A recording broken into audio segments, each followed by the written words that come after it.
Welcome to Garus TV channel. So nandito na naman tayo para silipin naman natin ang estimated salary ng dalawang Kalingap team member na sina Kalingap Tata and Kalingap Jomar. So sila mga lods, parehong charity vlogger. So suportahan natin ang kanilang mga channel kagaya ng pag-support natin siyempre sa buong Kalingap team. Pero siyempre mga lods, huwag nyo naman kalimutan na isama din sa pag-support ang aking channel. So mga lods, kung bago pa kayo sa aking channel, pakiclick naman ang subscribe natin and then syempre pakipost na rin ang notification bell para lagi kayong updated sa ating video. So ano pa ba ang hinihintay natin mga lods? Let's go!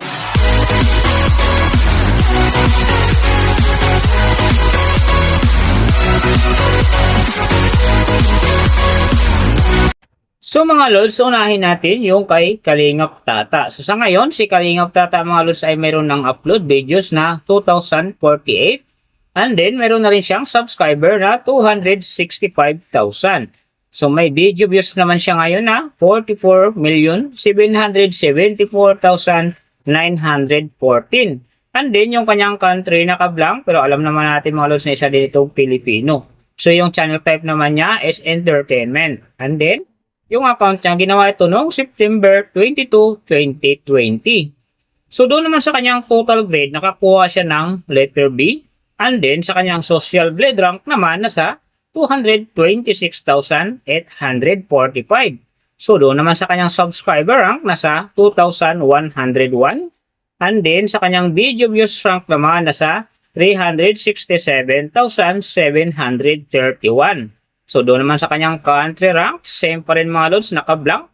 And then sa kanyang entertainment rank naman, nasa 1,689. So nakita na natin yung kanyang ranking. Silipin naman natin yung kanyang last 30 days na subscriber. So nakakuha siya dito mga lods ng 2,000. Ang hindi lang maganda dito kasi ang kanyang percentage ay bumaba ng 71.4%. So ibig sabihin nun, bumaba yung pasok ng kanyang subscriber ngayon kung i-compare natin sa nakaraan niyang buwan. So alam na this mga fans ni Kalingap Tata, Kalingap Panatik dyan. Share na natin sa ating mga newsfeed and sa ating mga friends ang kanyang video dahil big help yan para gumanda uli ang pasok ng kanyang subscriber. So doon naman sa kanyang views mga lods in the last 30 days, nakakuha siya ng 1.474 AM views. So hindi rin maganda ang kinalabasan kasi ang kanyang percentage ay bumaba din ng 37.6%. So ibig sabihin, bumaba din ang pasok ng kanyang views mga lods sa ngayon. Kaya ang halaga dyan, ang pag-share ng video dahil big help yan sa pag-angat uli ng kanyang subscriber. And siyempre kasama na ang kanyang views. So nakita na natin yung kanyang ranking, last 30 days subscriber, and then yung kanyang views. Silipin naman natin yung kanyang daily summary from subscriber, views, and then yung kanyang earning. So sa kanyang subscriber mga lods, wala akong nakitang update dito. Nakapix siya sa 265,000. So doon naman sa kanyang views mga lods, yung mga ganda rito, December 12, nakakuha siya ng 128,000. And then pagdating ng December 15, nakakuha siya ng 113,000. So yan ang magagandang views na nakuha niya mga lods, pero sinasabi ko hindi yan ganun kaganda kasi nga ang kanyang percentage dyan ay bumaba ng 37.6%. So doon naman sa kanyang earning, tingnan natin dito yung December 12. So sa kanyang low estimated, nakakuha siya ng $32. And then sa kanyang high estimated naman, nakakuha siya ng $515. So ang mga yan naman mga lods, daily summary lang. Mas maganda kung silipin natin yung naka-round off na from daily, weekly, and monthly para malaman na natin kung magkano na ngayon ang estimated salary ni Kalingap Tata dito sa YouTube. So unahin natin yung kanyang daily average. So sa daily subscriber, nakakuha siya ng 67. And then sa kanyang views naman, nakakuha siya ng 49,139. So doon naman sa kanyang daily low estimated ng kanyang earning, nakakuha siya ng $12. So times natin sa 58, mayroon siyang 696. And then sa kanyang daily high estimated naman ng kanyang earning, nakakuha siya ng $197. So times natin sa 58, mayroon siyang 11,426. So yan mga lods, ang kanyang daily average. So pupunta naman tayo sa kanyang weekly average. So sa weekly subscriber, nakakuha siya ng 469. And then sa kanyang views naman, nakakuha siya ng 343,973. So doon naman sa kanyang weekly low estimated ng kanyang earning, nakakuha siya ng 86 US dollars. So times natin sa 58, mayroon siyang 4,988. And then sa kanyang weekly high estimated naman ng kanyang earning, nakakuha siya ng 1,400 US dollars. So times natin sa 58, mayroon siyang 81,200. So yan naman mga lods ang kanyang weekly average. So pupunta naman tayo sa kanyang monthly average. So sa monthly subscriber, nakakuha siya ng 2,000. And then sa kanyang views naman, nakakuha siya ng 1,474,155. So doon naman sa kanyang monthly low estimated na kanyang earning, nakakuha siya ng 369 US dollars. So times natin sa 58, mayroon siyang 21,402. And then sa kanyang monthly high estimated naman ng kanyang earning, nakakuha siya ng 5,900 US dollars. So times natin sa 58, mayroon siyang 342,200. So yan naman mga lods ang kanyang monthly average. So pupunta naman tayo kay Kalingap Jomar. So si Kalingap Jomar sa ngayon mga lods ay mayroon ng upload videos na 431. And then mayroon na rin siyang subscriber na 200,000. So may video views naman siya ngayon na 22,079,486. And then yung kanyang country naka-blank, pero alam din naman natin na isa din siyang Filipino. So yung channel type naman niya is faithful. And then yung account niya ginawa ito noong June 1, 2023. So doon naman sa kanyang total grade, nakakuha siya ng letter B. And then sa kanyang social blade rank naman nasa 250,868. So doon naman sa kanyang subscriber rank nasa 2,185. And then sa kanyang video views rank naman nasa 642,810. So doon naman sa kanyang country rank, same pa rin mga lods, naka blank. And then sa kanyang people rank naman nasa 1,761.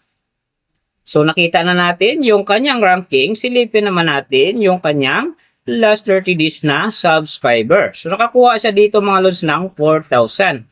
Ang hindi lang maganda kasi ang kanyang percentage ay bumaba ng 42.9%. Nang ibig sabihin nun, bumaba yung pasok ng kanyang subscriber ngayon kung i-compare natin sa nakaraan niyang buwan. So alam na this mga fans ni Kalingap Jomar, mga fans ng Jomcar Love Team, share na natin sa ating mga newsfeed and din sa ating mga friends ang kanyang video dahil big help talaga yan para gumanda uli ang pasok ng kanyang subscriber. So doon naman sa kanyang views mga lods in the last 30 days, nakakuha siya ng 1.511 M views. So hindi rin maganda ang kinalabasan kasi ang kanyang percentage ay bumaba din ng 29.9%. So ibig sabihin, bumaba din ang pasok ng kanyang views sa ngayon kung i-compare natin sa nakaraan niyang buwan. So mga lods, mahalaga ang pag-share ng video dahil yan ay isang malaking tulong para umangat uli ang kanyang subscriber and din siyempre kasama ang kanyang views. So nakita na natin yung kanyang ranking, last 30 days subscriber at din yung kanyang views. Silipin naman natin yung kanyang daily summary from subscriber, views and din yung kanyang earning. So sa kanyang subscriber mga lods, may 2 araw ako nakita na umangat ng tig 1K. Simula nung December 13, nakakuha siya ng 1K. And then, nasundan ito ng December 19, nakakuha ulit siya ng 1K. Kaya, ang kanyang subscriber ngayon nasa 200,000. So, doon naman sa kanyang magagandang views mga lods, December 11, nakakuha siya ng 115,000. And then, pagdating ng December 16, nakakuha siya ng 97,000. So, yan ang magagandang views na nakuha niya mga lods. Pero sinasabi ko, hindi yan ganun kaganda kasi nga ang kanyang percentage dyan ay bumaba ng 29.9%. So doon naman sa kanyang earning, tingnan natin dito yung December 12. So sa kanyang low estimated, nakakuha siya ng 17 US dollars. And then sa kanyang high estimated naman, nakakuha siya ng 269 US dollars. So ang mga yan naman mga lods, daily summary lang, mas maganda kung silipin natin yung naka-front off na from daily. weekly and monthly para malaman na natin kung magkano na ngayon ang estimated salary ni Kalingap Jomar dito sa YouTube. So unahin natin yung kanyang daily average. So sa daily subscriber, nakakuha siya ng 134. And then sa kanyang views naman, nakakuha siya ng 50,351. So doon naman sa kanyang daily low estimated ng kanyang earning, nakakuha siya ng 13 US dollars. So times natin sa 58, mayroon siyang 754. And then sa kanyang daily high estimated naman ng kanyang earning, nakakuha siya ng 201 US dollars. So times natin sa 58, mayroon siyang 11,658. So yan mga lods ang kanyang daily average. So pupunta naman tayo sa kanyang weekly average. So sa weekly subscriber, nakakuha siya ng 938. And then sa kanyang views naman, nakakuha siya ng 352,457. So doon naman sa kanyang weekly low estimated ng kanyang earning, nakakuha siya ng 88 US dollars. So times natin sa 58, mayroon siyang 5,104. And then sa kanyang weekly high estimated naman ng kanyang earning, nakakuha siya ng 1,400 US dollars. So times natin sa 58, mayroon siyang 81,200. So yan naman mga lods ang kanyang weekly average. So pupunta naman tayo sa kanyang monthly average. So sa monthly subscriber, nakakuha siya ng 4,000. And then sa kanyang views naman, nakakuha siya ng 1,510,512. So doon naman sa kanyang monthly low estimated ng kanyang earning, nakakuha siya ng 378 US dollars. So times natin sa 58, mayroon siyang 21,924.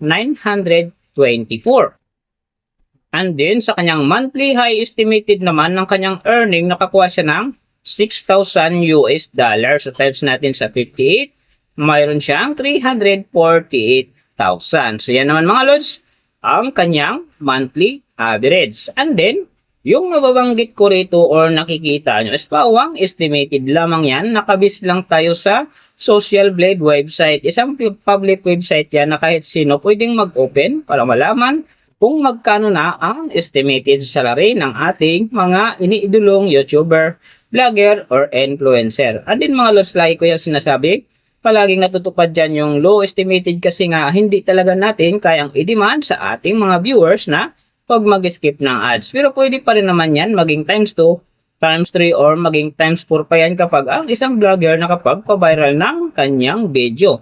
Pero siyempre mga lods, kung supporter ka ni Kalingap Tata, Kalingap Jomar, or isa kang Kalingap fanatic, huwag ka nang mag-skip ng ads dahil big help yan sa kanilang channel. And then siyempre sa mga kababayan natin na kanila ring tinutulungan dahil sila ay parehong charity vlogger. Pero siyempre mga lods, huwag nyo naman kalimutan na huwag na rin skip ang aking ads dahil big help nyo na sa aking channel and din siyempre sa aking mga personal na ad-ikain. So mga lods, kung nagustuhan nyo ang video na to, pakiclick naman ang subscribe natin and then siyempre pakipost na rin ang notification bell para lagi kayong updated sa ating video. And then kung mayroong gustong magpagawa ng video na sim nito para sa inyong mga iniidolong YouTuber, vlogger, or influencer, comment nyo lang sa baba yung tamang detalye ng kanyang channel para ma-search natin kagad at magawa natin sa next video. So big thank you sa lahat ng mga sumusuporta sa akin channel. Saka magsusupport pa lang, ingat kayo palagi and God bless. At sana gabayan kayo palagi ng Panginoon sa ginagawa nyo araw-araw.